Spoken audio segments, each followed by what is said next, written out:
नमस्कार दोस्तों, मैं संदीप शर्मा और आप देख रहे हैं सिटी तहलका। और इस वक्त मैं पानीपत के गुड़श्याम गांव से लाइव जुड़ा हूं। और आपको बता दें कि आपने पिछले कुछ दिनों में रोहतक के गांव टिटोली की जो घटना है वो सुनी होगी कि 10 दिन के दौरान वहां पर करीब 40 मौतें हैं जो कोरोना संक्रमित लोगों की हुई है। और ऐसा ही गांव पानीपत के अंदर आता है। गुड़श्याम गांव में करीब एक महीने के अंदर 30 के आसपास जो है वो मौत हो चुकी है।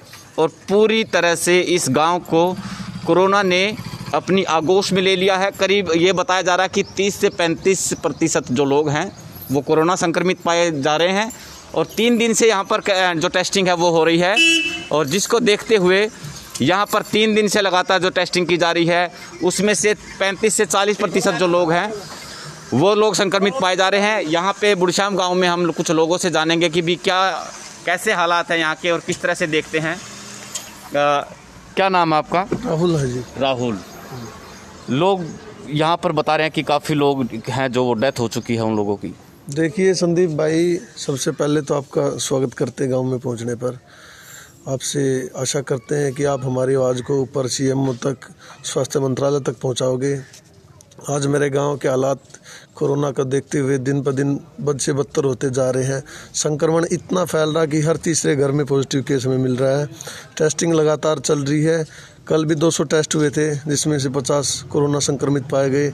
हर रोज़ अगर ऐसी टेस्टिंग चलती रही तो मेरे ख्याल से आधे से ज़्यादा गाँव में कोरोना संक्रमण के लगभग केस मिल जाएंगे। लगभग एक महीने के अंदर 30 से ज़्यादा मौतें हो चुकी हैं, जिसमें कम से कम 9-10 मौतें तो केवल कोविड से हुई हैं। लोग बहुत ज़्यादा डरे हुए हैं और इसका कोई उपचार भी नज़र नहीं आ रहा है। कुछ लोगों ने वैक्सीन अच्छी चल रही है गांव के अंदर, लेकिन वैक्सीन के बाद भी लोगों को कोरोना है, जिससे भी लोग डर रहे हैं कि वैक्सीन का कोई खास असर लोगों पे नहीं पड़ रहा है। क्या लगता है कि भी किस कारण से ये मौतें हो रही है? लोगों के अंदर जागरूकता की कमी है या कुछ और कारण बता रहे हैं? देखिए संदीप भाई, सबसे पहले तो यही है कि जागरूकता की भी कमी है। लेकिन अभी तक कोई वैक्सीन का कोविन है या कोशील्ड है, इसका कोई पॉजिटिव रिजल्ट यहाँ देखने को नहीं मिला कि जिसको 2 डोज लग गया, एक लग गया उसको कोविड नहीं हुआ हो। ऐसा हुआ जिसको 1 डोज लग गई उसको भी कोविड हुआ है। तो इससे भी लोगों में खास डर देखा जा रहा है इधर गाँव में। अच्छा, एक चीज़ और है कि सरकार की तरफ से ये दावा किया गया था कि 1 तारीख से 18 से 44 जो वर्ष के लोग हैं उनके बीच में उनको वैक्सीन की जो है वो डोज दी जाएगी। क्या आपके गांव में ऐसा है कि लगाई गई है? देखिए संदीप भाई, सबसे पहले गांव में मैंने अपना खुद का रजिस्ट्रेशन कराया था 18 से 45 एज वालों के लिए, लेकिन अभी तक कोई शेड्यूल नहीं बन के आया है। मैंने कई बार जगह किया कि बुकिंग है। अभी 4-5 दिन पहले केवल 7000 डोज आई थी पूरे पानीपत के अंदर। तो आप पॉपुलेशन देख लो युवाओं की कितनी होगी, 45 ईयर तक की लोगों की कितनी होगी। तो एक तो वैक्सीन अवेलेबल नहीं हो रही है, दूसरा कोई शेड्यूल बन के नहीं आया आपको कब लगेगी। रजिस्ट्रेशन हो रहे हैं। अंकल आप बताइए कि भाई जो लोग हैं कुछ डरे हुए हैं कि भी कोरोना का टेस्ट करवाएंगे तो कुछ दिक्कत आ जाएगी। हाँ जरूर आती है, तो डरते हैं लोग हॉस्पिटल जाने से। ये कहते हैं कि वहाँ के तो मर के आएंगे, तो गांव में दवाई ले लेते हैं, शहर नहीं जाते। तो बहुत ज़्यादा डरते हैं। डर का माहौल है। डर का बहुत ज़्यादा है। और लोग भी हैं, इनसे भी जानेंगे कि भाई यहाँ पर जो लोगों की टेस्ट किए जा रहे हैं, लोग खुद भी बच रहे हैं टेस्ट करवाने से। नमस्कार संदीप भाई, आपका शुक्रिया। देखिए, जो गवर्नमेंट मशीनरी है पूर्ण रूप से फैल हो चुकी है। लोगों का सरकार के ऊपर कोई विश्वास नहीं है। परसों की बात है कि हमारे एक यहाँ पेशेंट भाई का थोड़ा सांस में खिंचाव हुआ तो हम उसको 10 हॉस्पिटल में लेकर के घूमे। कहीं ऑक्सीजन का कोई सिलेंडर का टैबलेट तक देने के लिए कोई तैयार नहीं हुआ। जैसे तैसे करके हमने उसको ऑक्सीजन के लिए हमारी रिश्तेदारियों तक के कोई सिलेंडर कहीं से मिल जाए तो उसको फिर एनसी कॉलेज में जाके हम भर्ती करवा के। तो कहने को तो बहुत सारे वादे किए जाते हैं, लेकिन बाकी सारे फेक हैं। ना तो कोई मशीनरी फैल है टोटली सरकार की। जो डाटा दिया जा रहा है वो सारा झूठा है। एक बतरा हॉस्पिटल में 4 दिन पहले 12 मौतें हुई हैं। ये सारी पानीपत की 5 मौतें दिखाते हैं। तो इससे लोगों का है ना सरकार के ऊपर और जो भी अपना स्वास्थ्य विभाग के ऊपर है लोगों को कोई विश्वास नहीं है। यहाँ पे स्वास्थ्य विभाग की क्या तैयारियां हैं? आते हैं टेस्ट करने के लिए और दवाइयाँ वगैरह मिलती है या नहीं आप लोगों के गांव में? नहीं, बस बिल्कुल कहने मात्र का है, कोई खास कोई दवाई डिस्ट्रीब्यूट नहीं हो रही है, ना किसी को कोई एडवाइस दी जा रही है।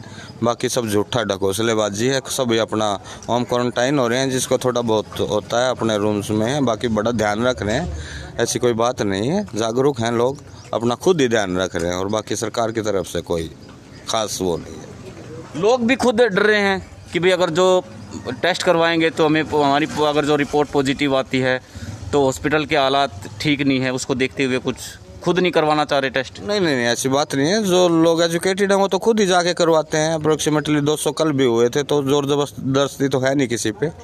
फिर बाकी ऐसा है ना, गांव में अगर किसी को पॉजिटिव आ जाता है तो उससे बोलना छोड़ दिया थोड़ा एकांत में, तो इस वजह से कुछ लोग मानते हैं कि अगर मेरे को पॉजिटिव आ गया तो तेरे को अकेला रहना पड़ेगा, लोग बातें करने छोड़ देंगे। थोड़ा सा है ये भय तो है, कुछ करवाते भी नहीं है। अच्छा, पहले जो ऐसे हालात थे शहरों के अंदर थे, क्योंकि भीड़ भाड़ होती थी वहाँ पे बाज़ार में, उस शहर के अंदर जो है रिहायशी इलाकों में वहाँ ज़्यादा केस मिलते थे, लेकिन अब गांव के अंदर भी हालात कुछ ज़्यादा ख़राब होते हुए दिख रहे हैं।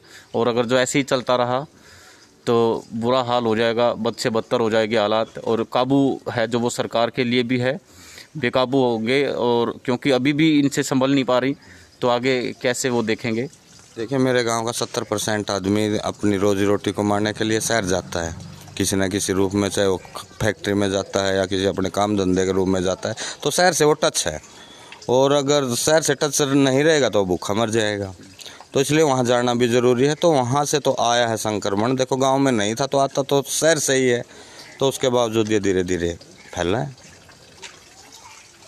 तो गांव वालों ने बताया कि भाई जो लगातार जो केस बढ़ रहे हैं, और इसकी तरफ कुछ जो डॉक्टर्स हैं, स्वास्थ्य विभाग है, उनको भी कुछ एहतियात बरतने की ज़रूरत है। और साथ के साथ हम बताना चाहेंगे कि जो 1 तारीख से सरकार की तरफ से घोषणा की गई थी कि जो 18 से ऊपर के और 44 के जो 20 के लोग हैं उनको कोरोना की वैक्सीन की डोज दी जाएगी, लेकिन जैसा इन लोगों ने कहा है, और खाली यहीं की हालात ऐसे नहीं है, तमाम जो और लोग हैं गांव, तकरीबन हरियाणा के लोग हैं, सभी लोगों ने रजिस्ट्रेशन करवा रखा है, उसके बावजूद भी है जो शेड्यूल नहीं बन पा रहा है, और जिसको लेकर थोड़ा सा निराशाजनक है वो माहौल इनके बीच में देखने को मिल रहा है।